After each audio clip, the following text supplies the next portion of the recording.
Good morning. Welcome to the Unitarian Universalist Meetinghouse of Provincetown, where we affirm the inherent worth and dignity of every person and where we support each other on our spiritual search for truth and meaning. My name is Reverend Kate Wilkinson, and I am so glad that you have joined us this morning. Welcome to those of you in the room, and welcome also to those of you joining us via our live stream. Before we begin our worship service, I have just a few announcements to share with you this morning. First, I want to thank everyone who made the Juneteenth celebration such a success on Wednesday.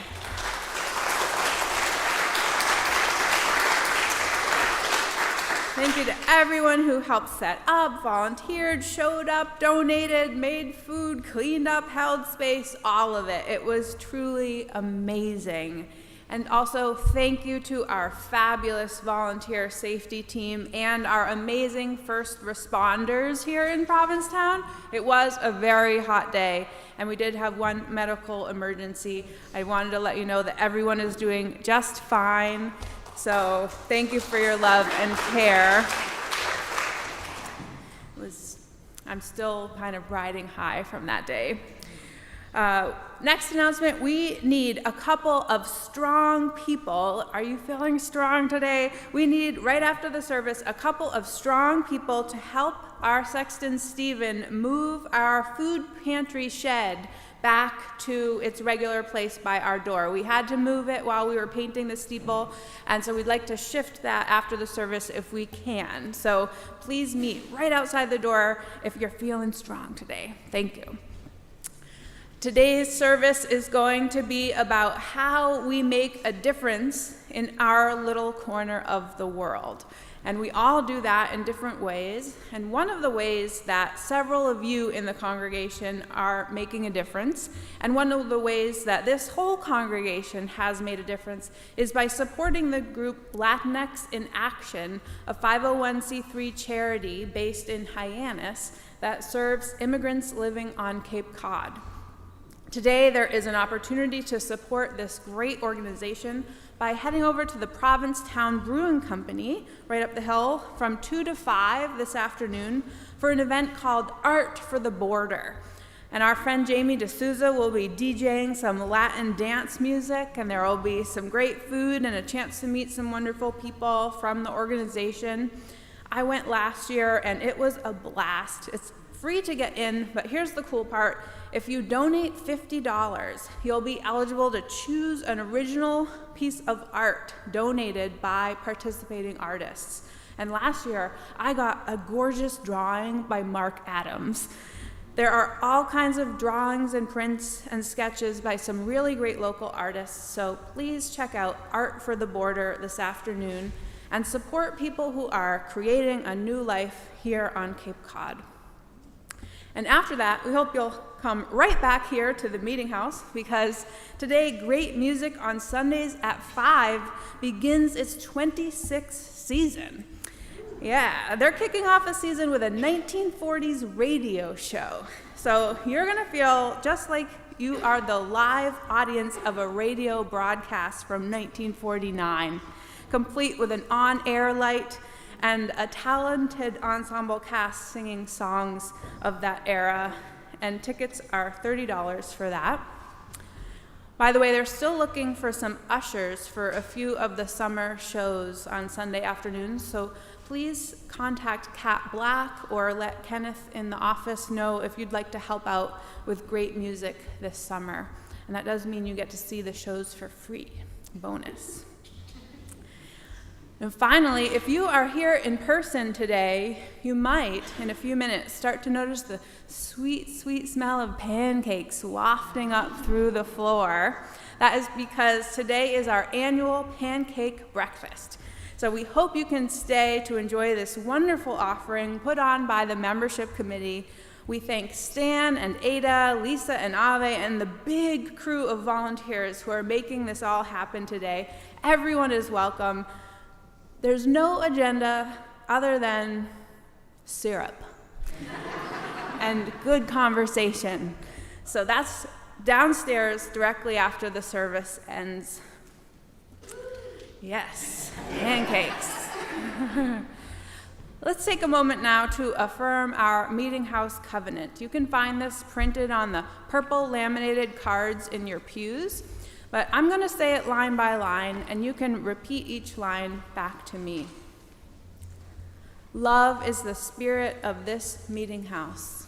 Love is the spirit of this Meetinghouse. This is our great covenant.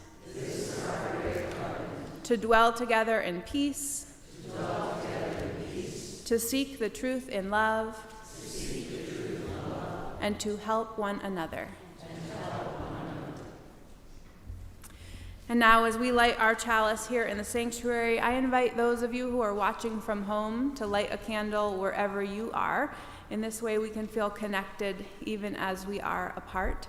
This morning, I invite Ellen and Deb. We have two Debs, so Deb from Canada, to light our chalice this morning. I'm going to hand this over to Ellen.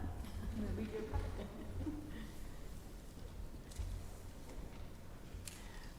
We light our chalice this morning as a symbol of welcome.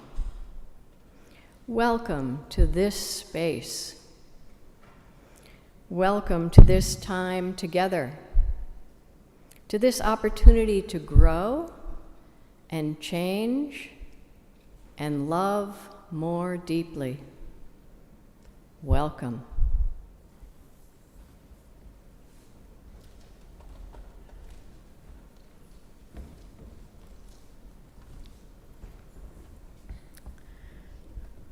Please join me now in a time of meditation and prayer. During this time or any time during the service, you are welcome to light a silent candle. Did I skip a hymn? Oh. I skipped a hymn. Please join me in singing our first hymn. I know, I'm going to skip right ahead. Now we're going to enjoy our pancakes. No, there's a few other things first.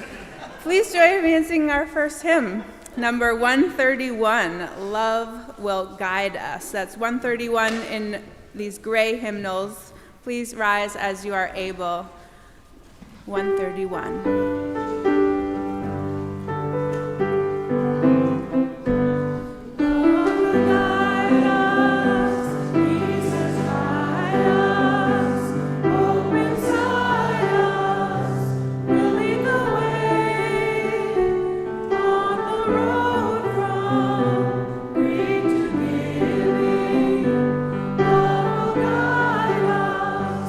Through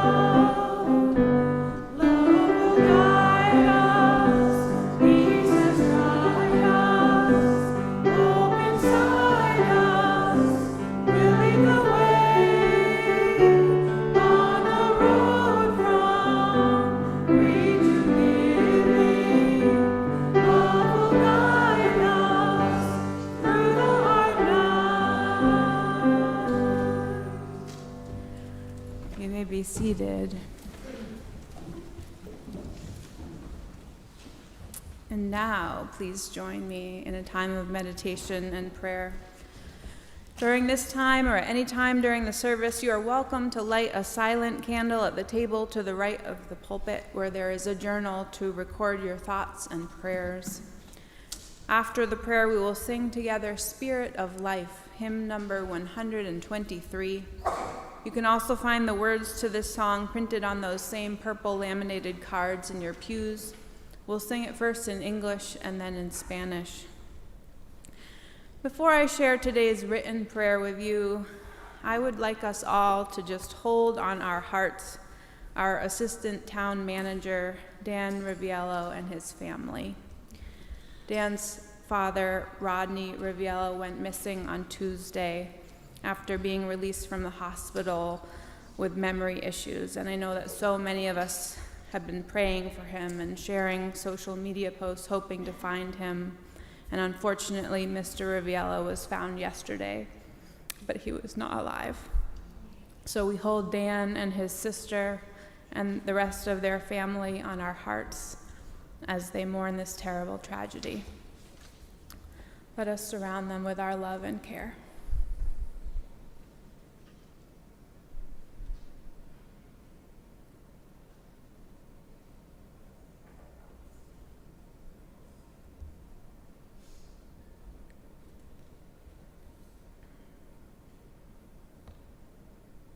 Thank you. And the rest of our prayer this morning is by Reverend Ashley Horan. How is it with your soul? This is the question that John Wesley, Anglican priest and the founder of Methodism, was known to ask of participants in small reflection groups. So, beloveds, how is it with your souls? I want to invite you to pause and take a deep breath. Feel the force of gravity pulling us all toward the same center. Whatever helps you feel more rooted and less alone. And once you feel that rootedness and connection, hear this. You are loved beyond belief. You are enough. You are precious. Your work and your life matter, and you are not alone. You are part of a we, a great cloud of witnesses, living and dead, who have insisted that this beautiful, broken world of ours is a blessing worthy of both deep gratitude and fierce protection. Our ancestors and our descendants are beckoning us, compelling us onward toward greater connection, greater compassion, greater commitment to one another and to the earth.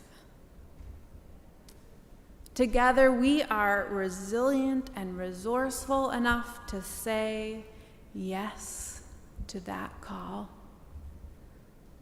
to make it our life's work in 1,000 different ways, knowing that we can do no other than bind ourselves more tightly together and throw ourselves into the holy work of showing up again and again, to be part of building that world of which we dream, but which we have not yet seen.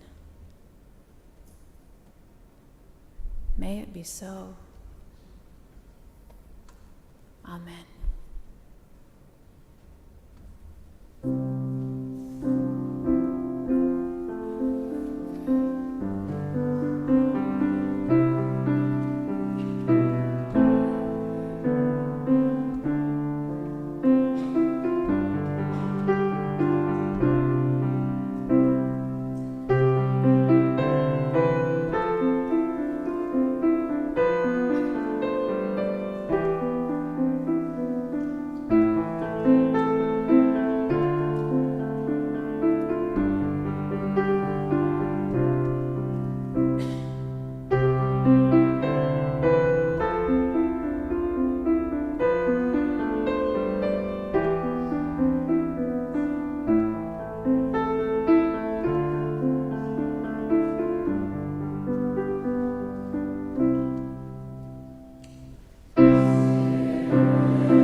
This morning's reading is The Circles All Around Us by Brad Montague. We begin by drawing a circle on the ground along each shoe, a safe little place for just one person. Nobody in this circle but you. You could keep that circle closed to everyone but yourself. But that would be like a library with just one book on the shelf. So let's draw a bigger circle for you and your family to share. Now you see what all can happen in a circle full of care. It becomes a happier circle as more loved ones come to stay. And wouldn't it even be better if all your friends could come and play? So you stretch and draw your circle even bigger than it's been, and let a few more people know they're welcome to come in.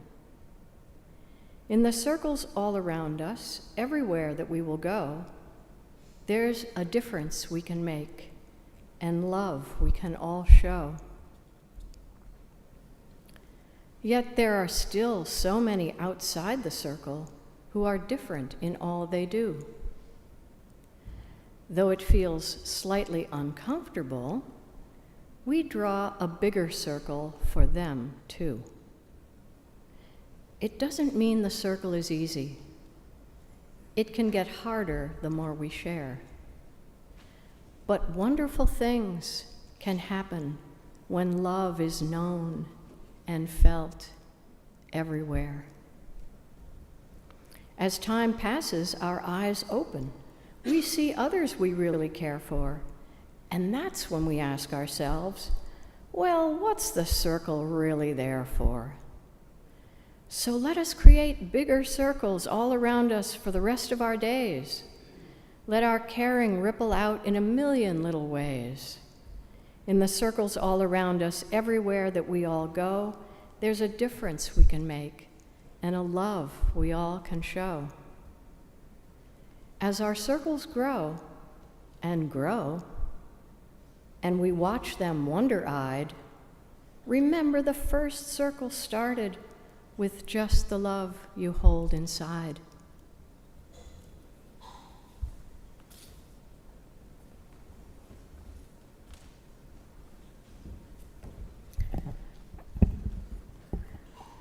For those of you who don't know, that comes from a wonderful picture book by Brad Montague. So if you have kids in your life, I suggest you might get a copy of that. Won't you please join me now for our next hymn? It's number 1014 in these teal hymnals, 1014. Now this is in here with its original title, Standing on the Side of Love. But we are going to sing it with the words that they have been changed to recently, which is answering the call to love. You might have a hymnal where they've already been crossed out and changed. We are working on using less ableist language here.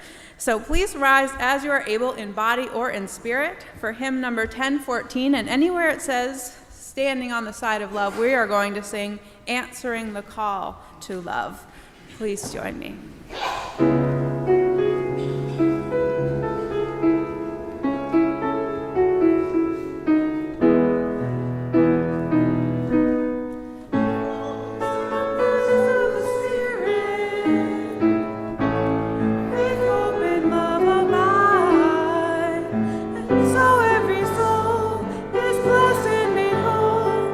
Truth in our hearts is our guide. We are answering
answering the call to love.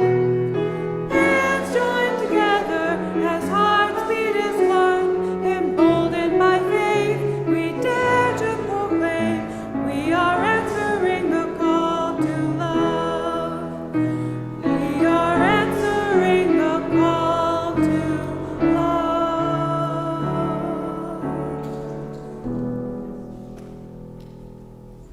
Thank you. You may be seated.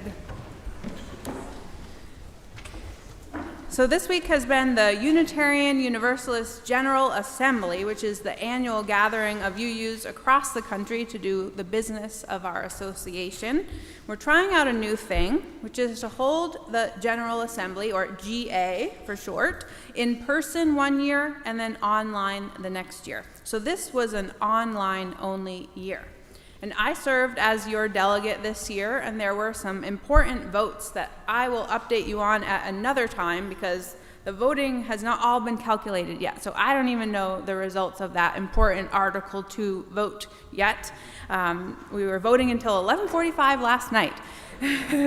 But I did want to tell you this morning about a tradition that happens at GA that I really treasure and which I have mentioned to you before, and that is the tradition of honoring ministers who have served in our denomination for 25 and 50 years. And it's done in a worship service that is very special to us ministers, and that I have to admit doesn't really translate that well into an online-only format. So that is why I am so glad that we have the opportunity this morning to celebrate someone who was honored during that ceremony for reaching 25 years as a Unitarian Universalist minister, and that is Reverend Bill Clark.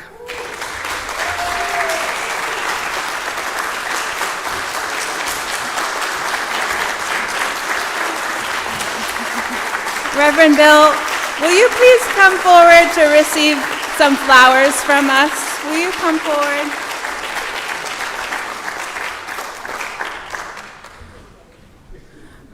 We just couldn't let this moment go by without marking it with some ceremony not online. We love you. You are such a good minister, and this congregation has witnessed you all along the way, and we're so proud of you.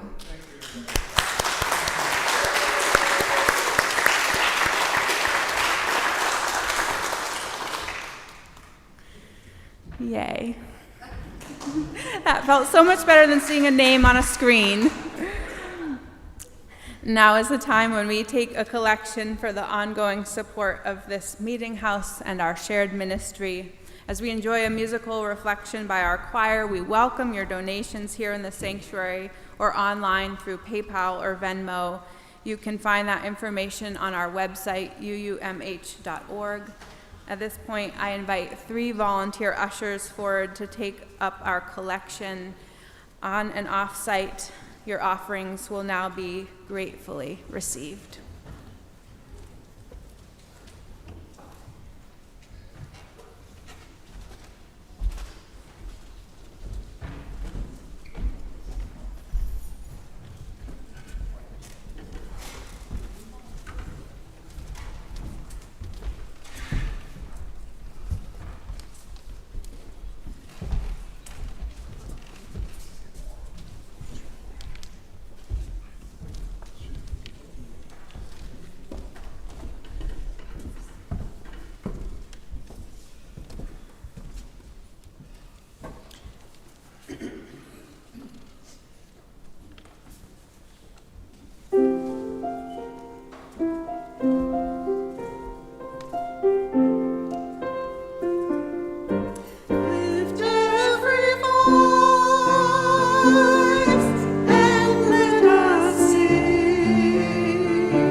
Thank you, thank you.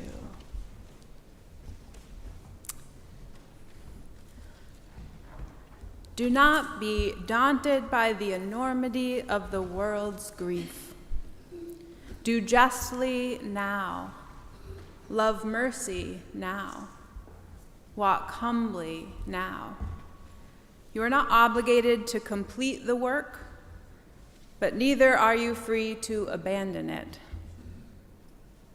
These words are often attributed to the Talmud, but they are actually a mashup of words from the book of Micah, the Talmud, and a quote from a book called Moving Beyond Individualism in Pastoral Care and Counseling by Barbara McClure. Regardless of their origins, I like them.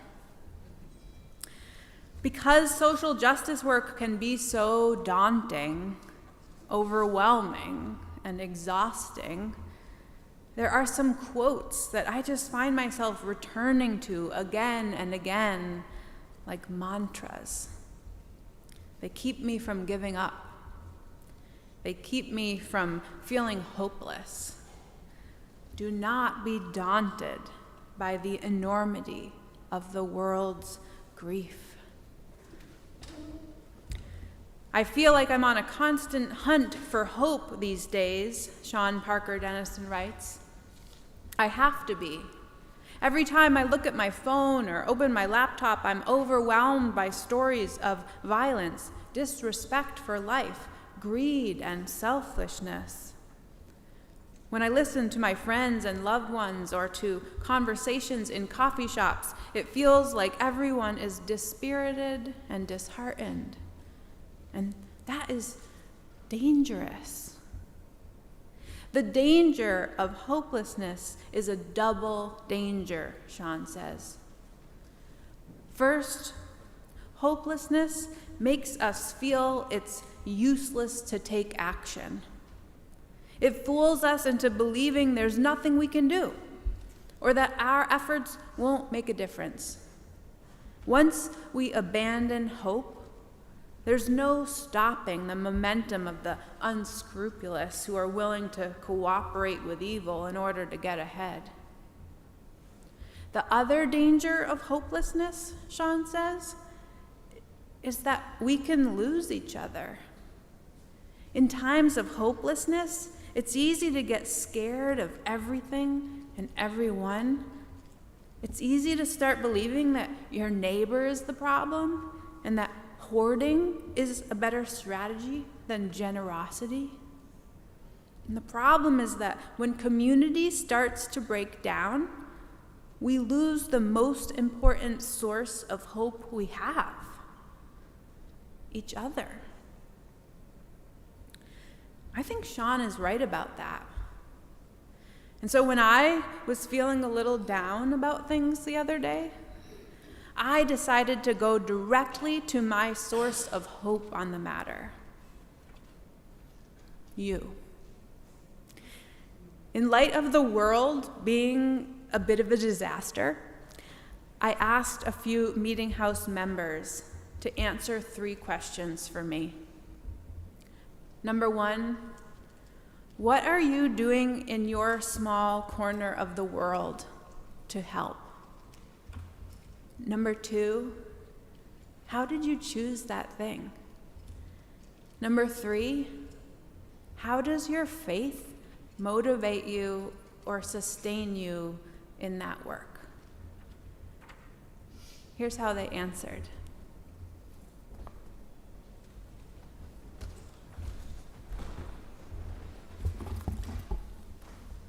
I'd like to tell you about the Little Free Pantry today.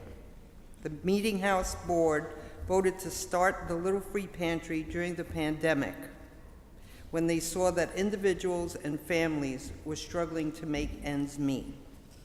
Once they saw that so many people were using it, what began as a short-term project has become a ministry of the UUMH. The Little Free Pantry is entirely volunteer-run and stocked entirely by donations by UUMH members and help from St. Mary's of the Harbor. Love is the spirit of this meeting house. That's what prompted me to begin the work I do for the Little Free Pantry.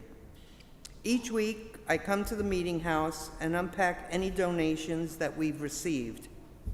I break down boxes and fold bags. I will rotate and organize food items on our storage shelves and table. I check the pantry itself to see which items need to be restocked. I reorganize it when necessary, and I'll often let Kenneth and Rev Kate know which items we are low on or need to include. This small action of helping to feed the hungry and ease some struggles is my service of love and nurture.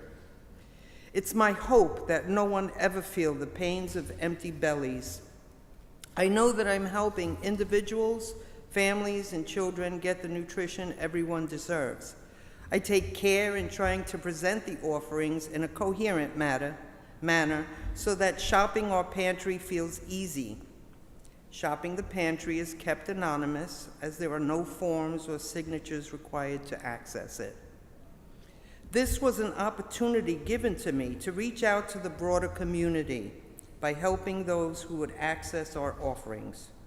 I feel grateful to be able to lovingly take on the weekly practice of servicing it. It uses my skills of organizing small spaces and my inventory skills. I could do much of it outside. I can go shop for donations for the extra offerings I can find while on my own shopping jaunts. Times and days are flexible, too. Servicing the Little Free Pantry is a great fit. Now, my UU service is held and supported in our covenant and our congregational community. The donations our UU folks make to our Little Free Pantry lets me know that I am not alone in the wish to feed and nurture our larger community.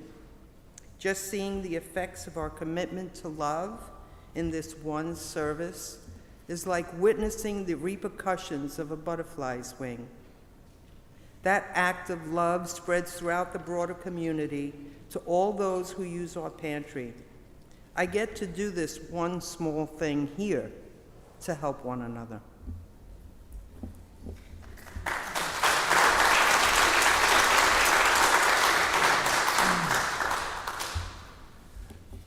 These words are not mine. They are written by Will Hildreth, excuse me. He's not here today, so they asked me to read it. As well as my work at the UU, just to let you know, he was our former president of the UU, and he is currently our treasurer.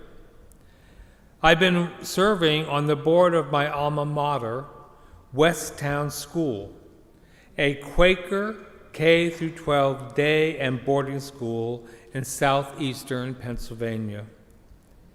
In that role, I clerk committee that is responsible for 120 acres of farmland. The previous farming tenant recently retired, and the committee resolved to find a new farming tenant who would take the land and, through a sustainable, regenerative agricultural transition, to convert the farm to fully organic. In my research, I learned that in the 1900s, 14% of the farmland in the U.S. was under the tillage by independent black farmers. Over the last century, due to economic and regulatory policies driven by systematic racism, that number has shrunk to 1%.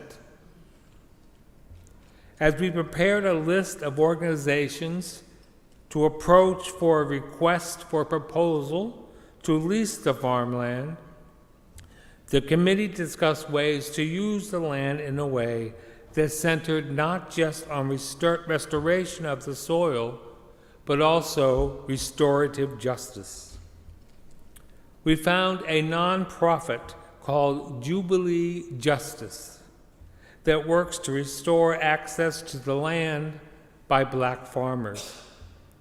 With their assistance, we found a black agripreneur named Krista Barfield, who has a nonprofit in Philadelphia that works to reduce food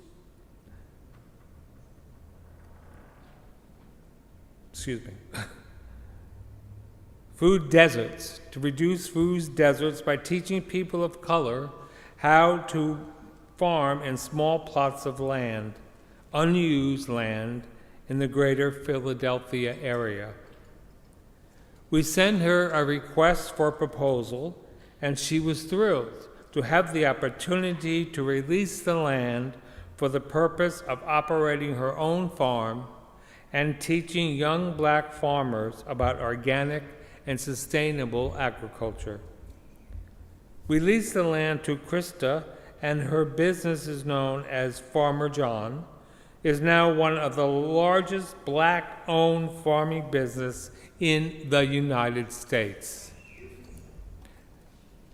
Will writes, I grew up a Quaker and became a Unitarian Universalist when I moved to Provincetown.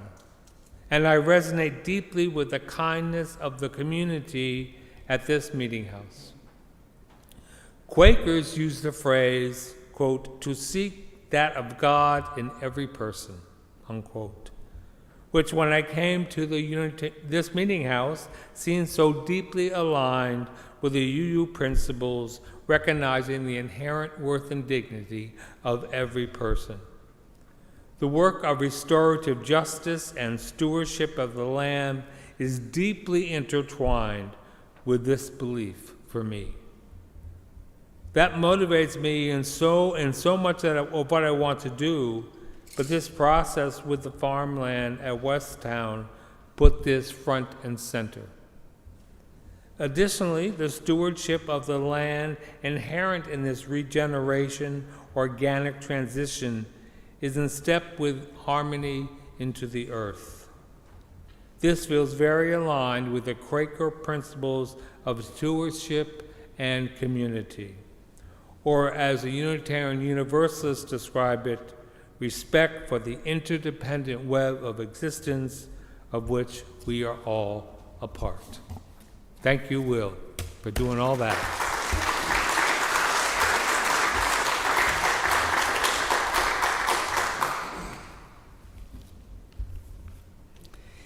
Having lived in my beloved Truro for 38 years, I have watched my community change. As the population increases and becomes more solidly privileged and retired, I have seen young families, elderly, and tradespeople driven out by the cost of and the lack of housing. Home ownership in Truro has become such that in order to buy an ordinary home, a person must make a yearly income of almost $400,000. This is an impossibility for people on a fixed income, for young families starting out, or even for most people. In addition, Truro is what, in housing terms, is known as a housing desert, meaning there is nothing available to affordably rent or buy. So now we have become a town of old white people. What kind of village can survive that? Who will be there to care for us? It does, after all, take a village. And this is, while particularly bad in Truro, a Cape-wide crisis, a countrywide crisis. I am a trained mediator, and I work in landlord-tenant cases in the Orleans District Court. I have watched this housing crisis on the Cape grow exponentially over the years. When I first began mediating, tenants were deciding to forego their rent in order to feed their children. This has switched. They are willing to pay their rent over feeding their children because if they lose their housing, they run the risk of being homeless. This is what turned me into a housing activist. I serve, and I'm not alone. I look out and I see many of my other servers on boards to this end and committees, both in Truro and on the Outer and Lower Cape. This is my home, and I want diversity, availability, and equality. Make no mistake, the opposition is fierce, well-financed, well-organized, and mostly fueled by disinformation and fear. I work hard to educate, to dispel disinformation. I spend hours at the dump, handing out fact sheets. I'm a well-known presence online. I collaborate with fellow advocates. I do phone calls and texts. I speak at town meetings, and I do what I can. I learn more each day and try to disseminate that knowledge without acrimony. This is how my faith comes in. I try to meet my fellow citizens in a way that respects their path and to present my truth to them. I am blessed to have mediation training and a UU background that helps me to see that we all have our own truths.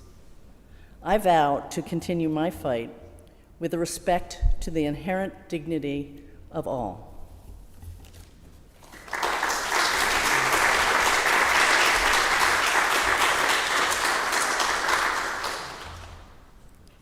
All right. As some of you know, I work with high school students on their college searches. I help students decide which colleges to apply to, and then I hold their hands and teach them how to navigate the application process with the least amount of stress. In 2020, I was assisting a black student from Dominica, whom I'll call Dominic, when George Floyd was brutally killed in Minneapolis. I suddenly realized that I had no idea which colleges would be safe for Dominic and which ones would provide him with the same opportunities as his white peers. Finding no information online, I began to evaluate the 106 most popular private colleges in the United States on their support for black students. Among other things, I gathered, and in some cases had to purchase, data on the percentage of black students at each college, the rank of the highest black administrator, and the graduation rates of black students versus their white peers. I also read hundreds of online posts by black students about their college experiences. For example, a student at an Ivy League school shared that during orientation, a white male asked him, "Are you the help?" At another Ivy League school, a black student's father was waiting for her outside her dorm when someone reported him to security as a suspicious person. Instead of taking his daughter out for dinner, he spent an hour being transported to the campus security office where he was interrogated. A third student reported being yelled at with expletives and having things thrown at her from a truck as she walked off campus into town. Reading these stories left me alternately furious and heartbroken, so I could only endure doing this for about 20 minutes a day. When I became too angry, heavy-hearted, and exhausted to keep reading, Meetinghouse member Ellen Anthony jumped in and helped me analyze and categorize the remaining posts. In March of 2021, I computed and published online the first ever College Equity Index, incorporating 19 different criteria. When a media outlet rudely dismissed the press release and accused me of just trying to make a buck, it was free online.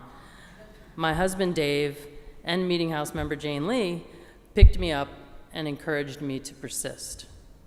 Last year, I updated the index with new data, and after some discussion with UUMH member Bruce de Saint Croix, added an interesting indicator having to do with each college's proximity to a historical sundown town.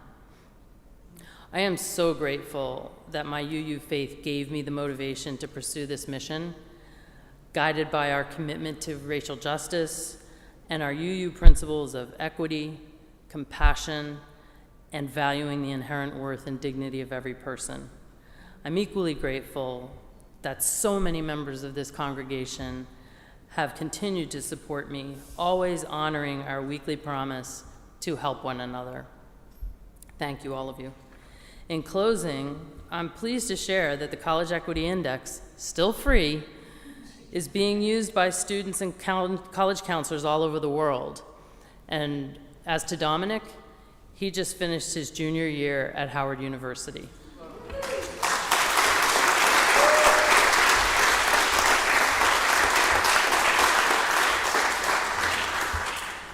Thank you all so much. I feel better. Don't you guys feel a little bit better? When things feel awful, can you remember that your people are out there doing these good things, making ripples in their small corner of the world, gaining strength from this community to do so, and that they are here to support you in your own small or big efforts? Sean ended his piece about hope and community this way. The message of hope that still blazes bright for me in these hard times is that I am not alone. I don't have to face the world alone, and I don't have to fix the world alone. When I need hope, I find it on the faces of my people. I find it in their hearts when we find each other again and stop hiding out, thinking we are the only one. I find it when we come together in community to sing, to bless one another, to mourn, to strategize. All we need is hope, and for that, we have each other. Never doubt that a small group of thoughtful, committed citizens can change the world, Margaret Mead said. Indeed, it is the only thing that ever has. Amen, and blessed be.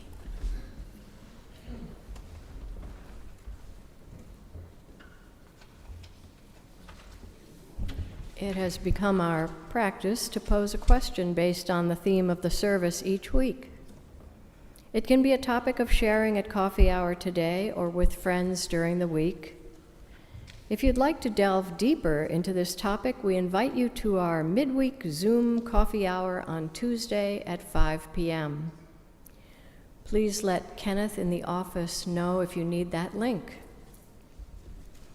Our question this week is, what are you doing in your small corner of the world to help others? What are you doing in your small corner of the world to help others?